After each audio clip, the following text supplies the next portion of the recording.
అంటే తాబేలు నిజానికి ప్రతి ఇంటిలో ఉండాలి. మనకి ఇప్పటికీ దేవాలయాల్లో తాబేళ్ళు ఉంచుతారు. ప్రతి దేవాలయంలో తాబేలు ఉంటుంది. పూర్వం ప్రతి నూతిలో ఒక తాబేలు నుంచేవారు.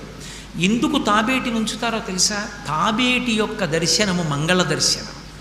తాబేటి వంక చూస్తే మంగళం. అందుకే ఇంట్లో కనీసం తాబేలు బొమ్మ అట్టి ఉంచుకుంటారు. ఉంచుకుని ఒకసారి ప్రయత్నపూర్వకంగా దాని వంక చూస్తారు.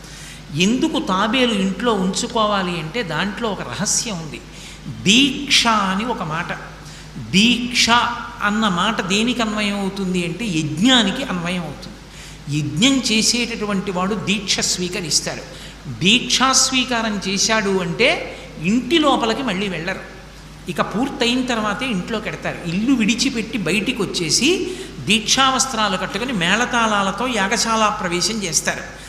ఇక ఎప్పుడు మళ్ళీ ఇంటికి వెళ్ళడం? ఆ యాగం